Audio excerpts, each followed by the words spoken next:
The final manifestation of the Baroque took place in Northern Europe.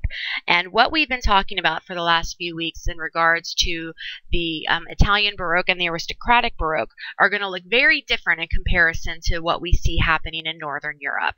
Just like in the Renaissance, the art here doesn't have the same intensity, passionate sexuality that we see with the works of Caravaggio and Bernini.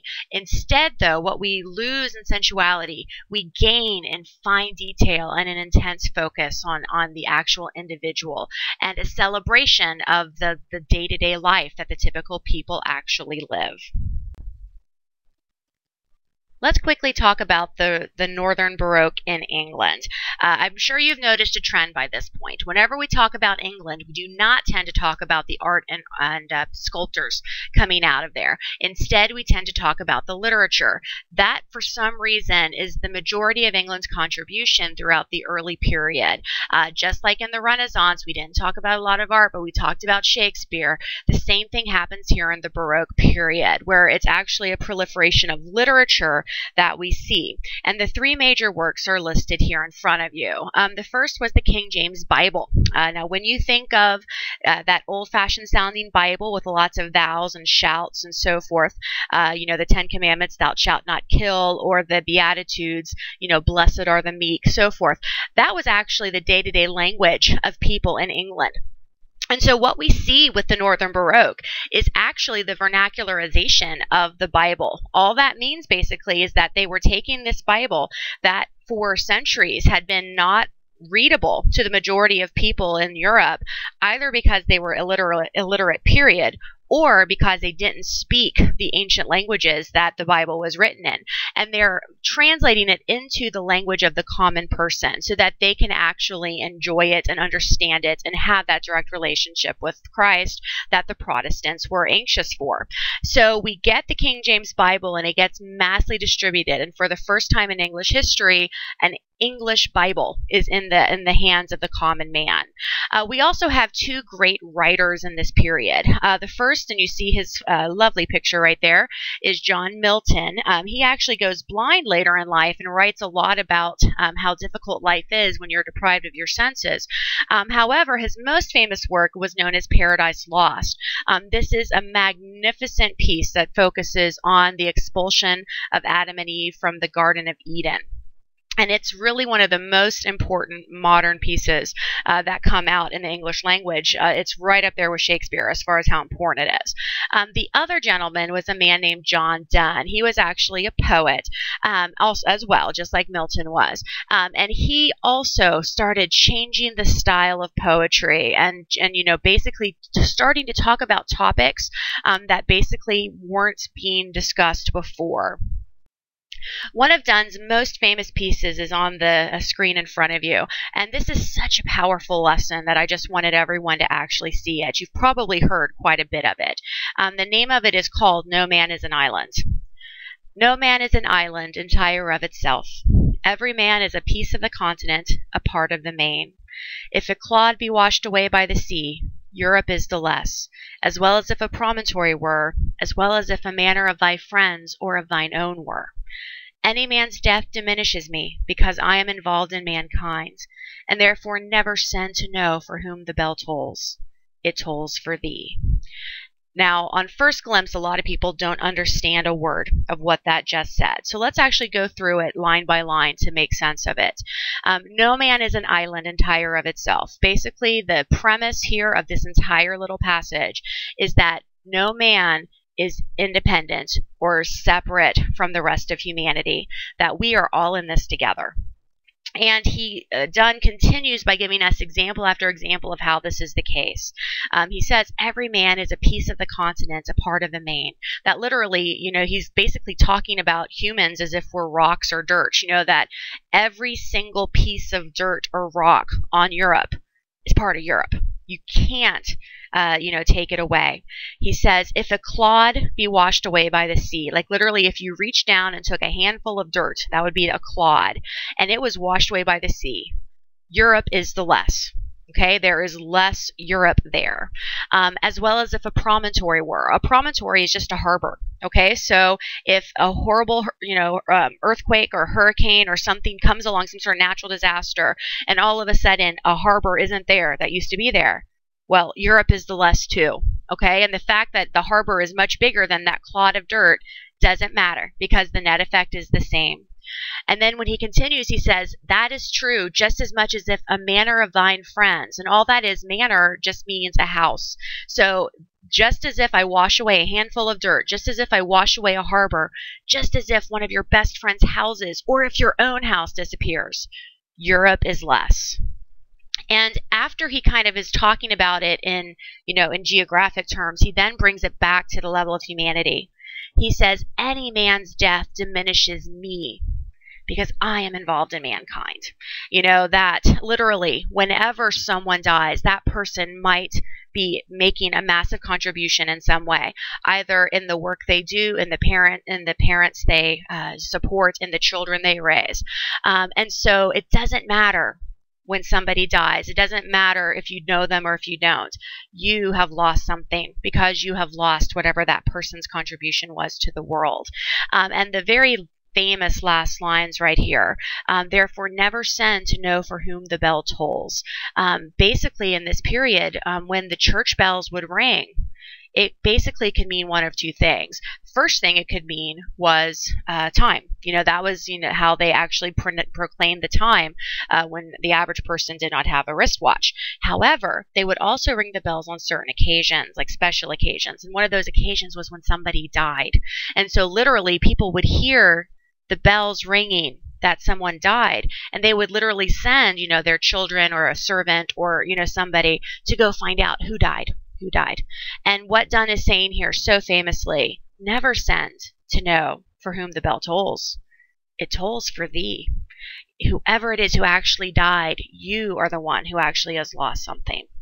And so basically when you put that all together, what we have here is a really beautiful manifestation here of the value of the individual. Now, we saw this coming up in the Renaissance, that sense of humanism and the value of each of us and trying to find our earthly fulfillment was becoming very important. And what Donne does here basically is to crystallize that every single person matters. And when you think about just how far away we are from the original thoughts of the Middle Ages and even the early Renaissance, it's truly a phenomenal statement on kind of where society has made it to. Now, that's really all we have to say about England. Where the action really was in the Northern Baroque was in the Netherlands, and that probably surprises people because Netherlands does not normally kind of take center stage when it comes to art. However, you have to realize kind of what was going on here with these people. They were among the wealthiest, most literate populations in Europe, okay? It was a very small country, and basically almost every single person in that country was able to read and write and actually, have an education that really put a lot of the other European countries to shame. And as a result of that, they were very wealthy. This was a land of merchants, of traders. If you remember back to your early American history, the Dutch East India Company were the people that were bringing tea over to the New World. The Dutch were actually the ones that originally settled New York and so forth. It was this group doing it. Now, the painting that they generate, which is what we're going to focus on first, was literally kind of the golden age of painting. Like Northern Baroque is when painting itself became really intense. And some people even call this like the Flemish Renaissance, although that's not a term that I like to use just because it confuses people with the real Renaissance that we've already looked at. But the style of painting we see here is interesting because we get some very different things than what we actually have seen thus far in Europe. First of all, we see a lot of secular scenes. Well, we got some of that with Caravaggio, but what's different here is that the secular scenes are not seedy and dirty and in darkened alleys. They're actually day-to-day life of normal people. And as a result of that, we also get a lot of lovely portraits. This is kind of the era of self-portraits and individual painting. And that is basically because these people were wealthy. They were able to afford to have paintings done for themselves. Because remember, there's obviously no photography in this period. If you want to have a recollection of how somebody looked, you'd have to hire a painter to come in and capture it for you. However, what we also get here is a proliferation of still lifes, landscapes, and kind of the actual day-to-day existence of everyone. So let's look at a few examples from the two most famous Dutch painters, Vermeer and Rembrandt. Now, right before we get into that, I just want to really quickly talk about the three basic styles that were most common. The first were known as still lifes.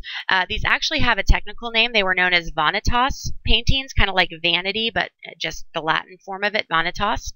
And the whole point of these is interesting. They tended to be a lot of common household items and food, and a lot of flowers for that matter. And so basically, they were kind of just like ordinary type of still lifes.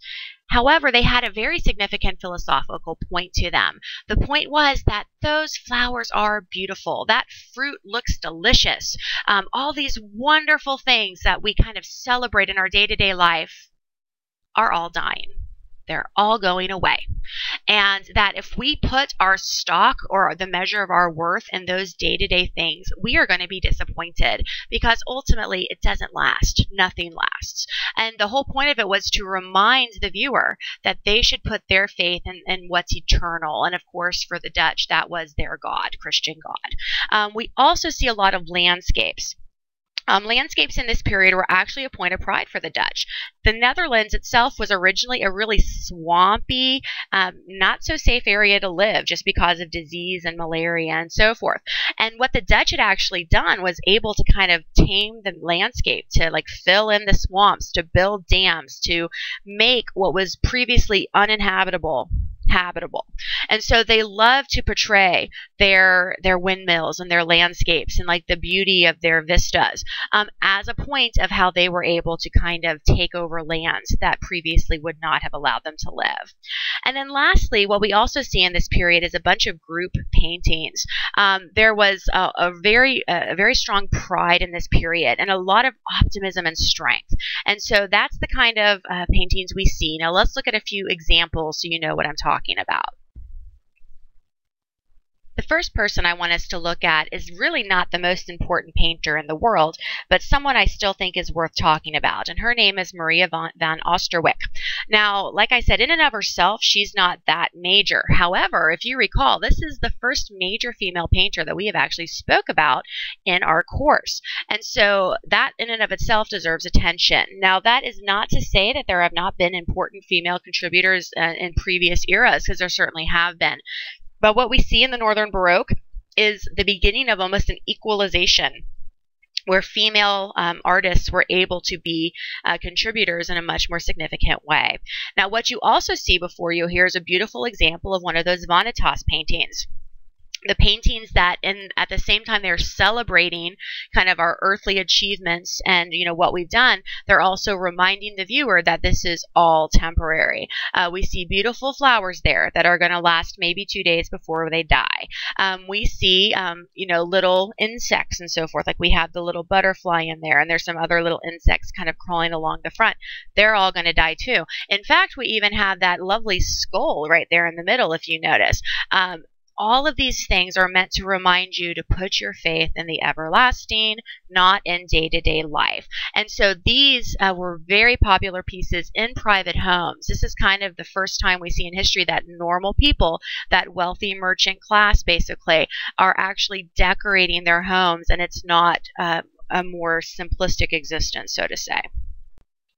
Now, the two true great painters in this period, the first was known as Vermeer, and what you see before you is actually an extremely typical Vermeer painting. Now, Vermeer actually had an interesting moniker. He was known as the painter of light, and literally almost every single one of his paintings feature a young woman in some sort of intimate setting, usually like a bedroom or a back room or a kitchen, someplace inside the house, because the Dutch were extremely extremely family-oriented people.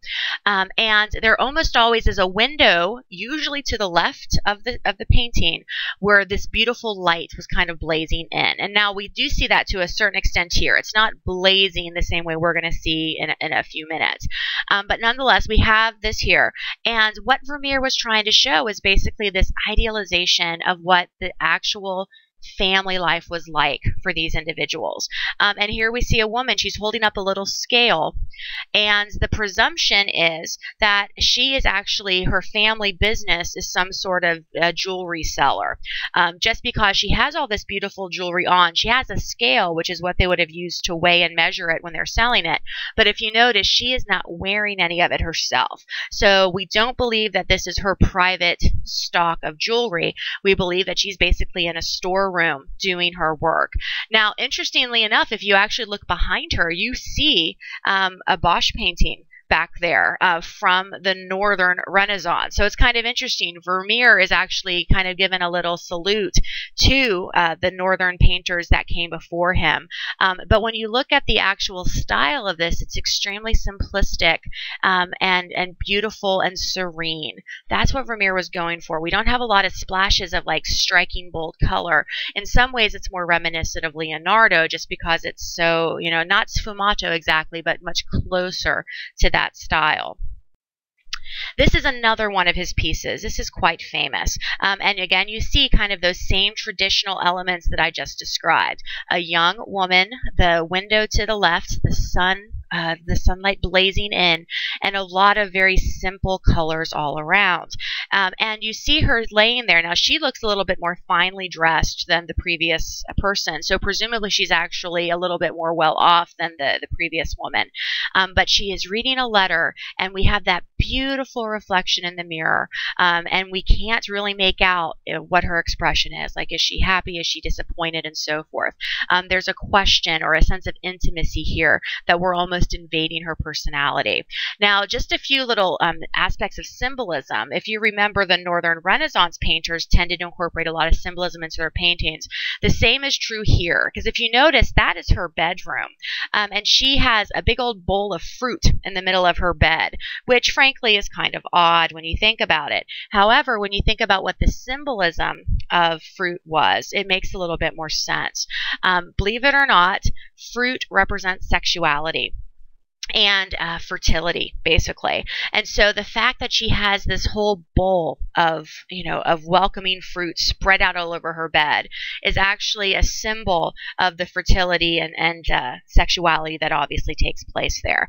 That makes the viewer believe that that letter is probably from her husband, her lover, somebody that she knows in that capacity.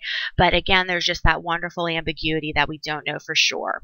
And I just want to draw your attention to one other aspect of the painting. Look up at the very top of it and notice how, even though it's a fairly well-to-do room, you can see little scratches and areas where the paint is actually coming off the walls and crumbling and so forth. That fine detail, that fine focus is really what the Northern painters were always all about. We already saw that in the Northern Renaissance, and we see here Vermeer continuing that in the Northern Baroque. The last little piece here to look at is one of Vermeer's most famous, and this is a milkmaid, basically pouring, milk into the bowl. She's probably a servant based on how she's dressed. And again, beautiful, typical Vermeer painting. Young female, intimate setting, probably a kitchen at this point. That window on the left, the light shining in. And then you can look around and you can see so many beautiful elements of what life was like. This was the day-to-day work of how the average person lived. And that's what Vermeer is celebrating. Basically the accomplishments of the Dutch and how they were able to really become successful in a fairly inhospitable environment. Now, the most famous Dutch painter of all was a gentleman named Rembrandt, and you see one of his lovely self-portraits in front of you. Now, his style of painting, if you ask me, is very reminiscent of Leonardo as far as the color choices he uses.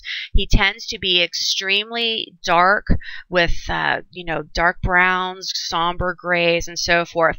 And almost half of the surviving paintings by Rembrandt are self-portraits. Now, just in case you're afraid he's some sort of raving, egotistical man, that is actually not the case at all. He basically painted himself over and over and over again to make sure he could get it right. You know, obviously he was always kind of his own model. He could pull a mirror out and look at himself and so forth. And so he actually used this to develop techniques and so forth. But what's fascinating is that by virtue of him painting his self-portraits so often, we have basically a living storybook of his life. And we're not going to go into the full details here, but it was a fairly sad life where he actually lost all of his money, lost his wife, and kind of went from being the pinnacle of painters in Europe down to a very low spot where he basically was having everything auctioned off around him to pay debtors. It was a truly unfortunate life. Now, this is one of his most famous paintings at all, and this is also a wonderful example of how the Northern Baroque was a little different. What we see here is a lovely group shot. Now, this is actually a group of businessmen that are all dressed up as soldiers, and even though we wouldn't call them like National Guard or reservists back then, that's basically what they were. This was a group who would basically get together and like they would train, you know, 1 weekend a month, 2 weeks a year, you know, just like we do now. Not that specific, but that idea, to defend their homeland. And so what they are is they're wearing all their little fancy uniforms, and they're holding guns and everything else, but literally it's all staged. You know, they're so proud and so confident that they've put it together. And what's also interesting about this is the gentleman in the front who's wearing the red sash and kind of putting his hand out. He was the person in charge, like the highest officer, and the person immediately to his right was his lieutenant. And all around, every single one of those individuals wanted to have a painting done.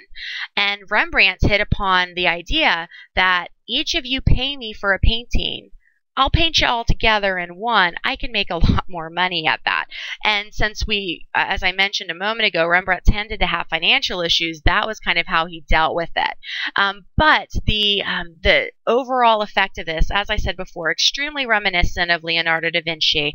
You know, darkened tones, kind of a busyness to it, very familiar to us from the Northern Renaissance.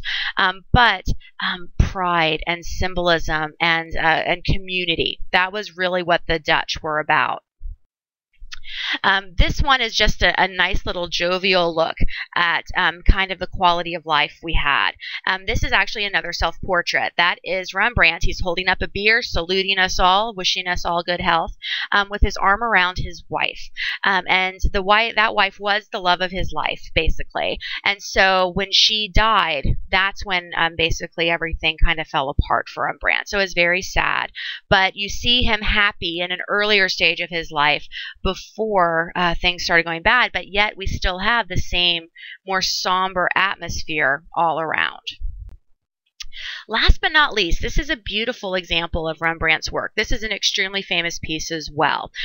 This is called The Anatomy Lesson, and literally the man in the black hat there was a doctor, and all the other gentlemen around him were medical students. And basically what they would do is they would take a cadaver, the dead body you actually see there was a murdered convict. Basically, he had been hanged for his crimes, and then they would basically give over the bodies to the medical school so that, you know, the students could learn. And what we see here again is this beautiful example of what the Dutch are so proud of. Here we have an extremely graphic, accurate depiction of the body there, and the fact that the doctor's kind of lifting up the veins and arteries to show the medical students how the body functions. We also get, those somber tones, a beautiful depiction of just kind of day-to-day life.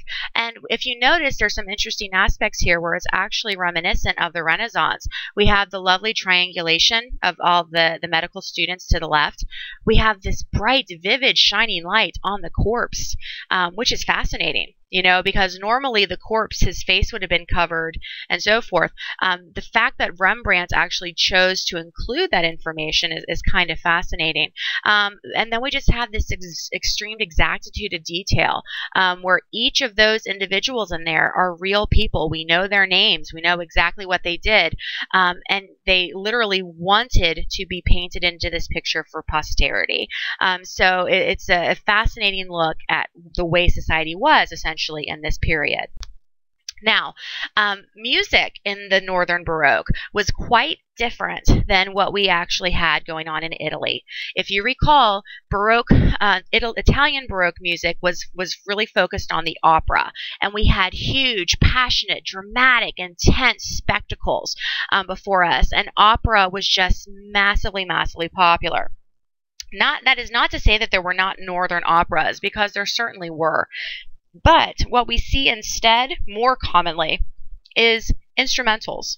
The two most famous Northern Baroque musicians were Handel and Bach, both of whom were largely instrumental, both of whom were extremely religious in their works. Now, Handel is actually a German, but he is most famous for his work in England. He was basically stolen from the German court by the English king, kind of like what we saw with Rubens and Louis XIV in the aristocratic Baroque. And his most famous piece is Messiah, and I've included a link so you can actually hear it, but I'm sure you're familiar with it. It's extremely famous. Bach came a little bit later. He is also German, and his instrumentals were extremely, extremely important. And he was actually a church organist. Like literally, he was writing new music, new instrumentals every single week for services every Sunday. He was just truly, truly amazing with the actual quantity of pieces he put out there. And again, just to give you a sense of his style and everything else, I've included a link as well so you can hear some of it. But basically, the huge takeaway for Northern Baroque music was much more somber, much more religious in tone, and not that same dramatic element that we see in the Italian. The very last thing we want to look at is not an artistic movement per se, but an extremely important movement of science that took place in the Netherlands as a result of the Northern Baroque. Okay, just like paintings started to focus on the individuals in everyday life, so too did science take a turn in this period because of this wealthy group of individuals that were so well educated. Basically, what we see here for the first time is that this middle class that were merchants needed new devices to make their businesses more effective. For example, we have a lot of traders that are out there sailing to go to different parts of the world to get goods to trade, right? Well, they need to have good tools for navigation. They need to have better boats. They need to have telescopes. They need these things. And so really for the first time in a long time, and arguably even more so than in the Renaissance, what we see is this proliferation of scientific thought. Basically, the other aspect of this that aided the growth of it was, if you recall, the Netherlands was part of the Northern Renaissance, which of course is also known as the Reformation. They were not as heavily controlled by the Catholic Church as other parts of Europe were. And so basically some of the scientific inquiry that had been somewhat stymied by the church in other parts of Europe could go unfettered here. And the result was what we now lovingly call the scientific revolution. And it's absolutely essential. And in many ways, something that we feel most strongly now than perhaps any other period in Western history, because the whole idea of exploration, of scientific inquiry, of development of technology is obviously very much still alive in modern America, and we really have to thank the Dutch in the Northern Baroque for that mentality. Now, there were four major players in the scientific revolution. Probably one of the most important was a gentleman by the name of Francis Bacon.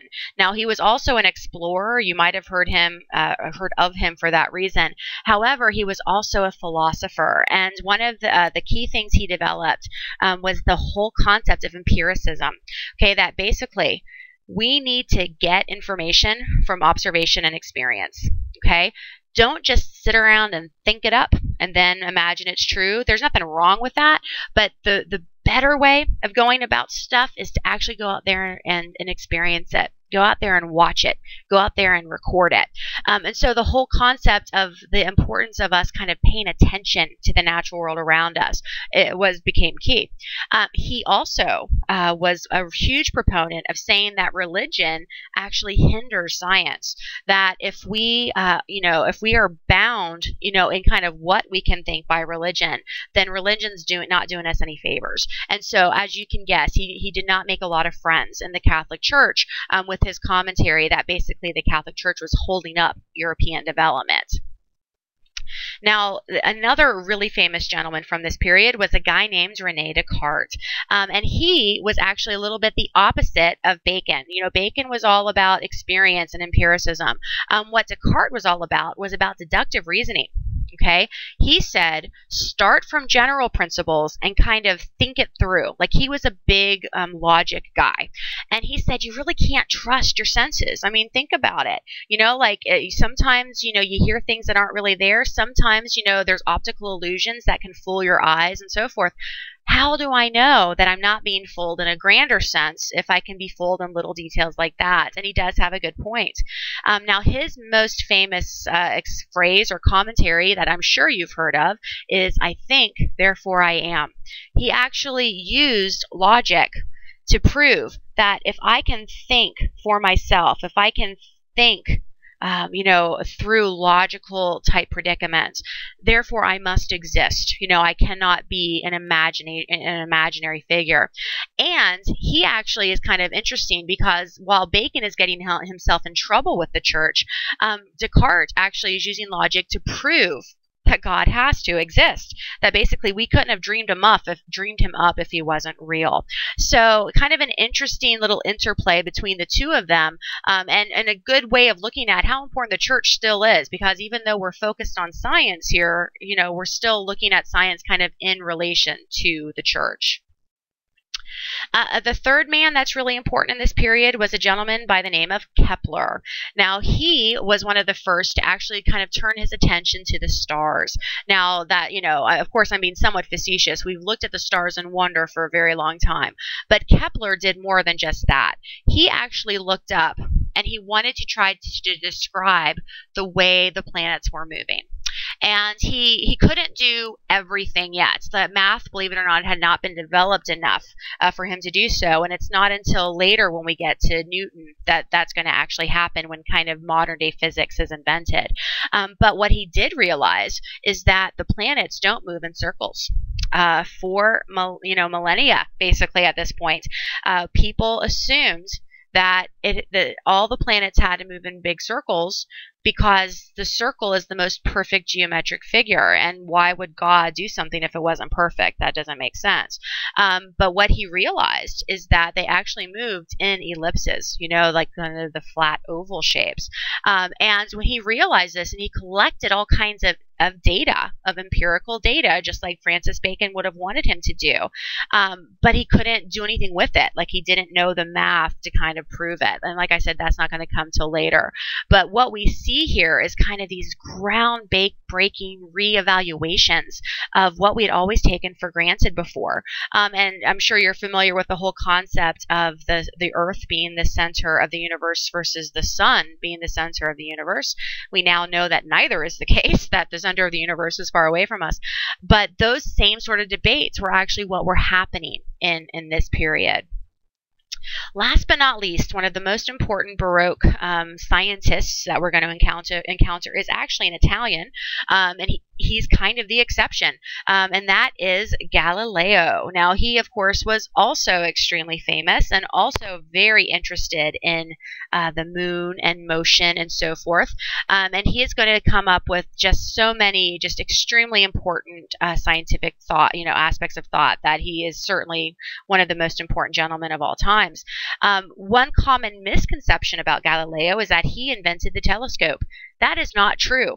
What he did is actually much more impressive. Somebody in the Netherlands had actually invented the telescope. And when they were using it, they were, of course, using it on ships. That way they could see into the horizon and help navigate and so forth. And what had made its way back to Galileo was not an example of the telescope, but actually just a description of it. Like literally Galileo just heard somebody saying, yeah, it's the coolest thing. It's like a tube. You look through it and like you can see stuff that's far away and it makes it look bigger. That is what Galileo got. And with that description, he actually said, I wonder if I could do that. Sat down and basically redesigned it so that when he was done designing his was actually much, much, much more powerful than the one that was originally invented by those men in the Netherlands. But he did something interesting with his. He was not looking around him at, ships and, enemies and so forth. He used his telescope to actually look up at the sky. And he was able to get us kind of our first up close look at the moon, at some other planets, at the sun, and so forth.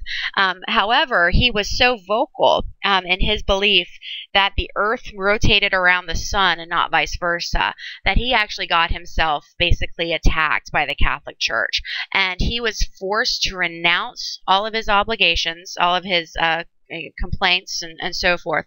And he was locked up on house arrest for the rest of his life in Italy, which is really a shame because he was actually an extremely devout Catholic. He was not intentionally trying to question the church or to hurt, its standing in the world. He was just trying to understand the universe that God created. So it's really kind of a shame, but nonetheless, his ideas and his writings still to this day remain extremely influential.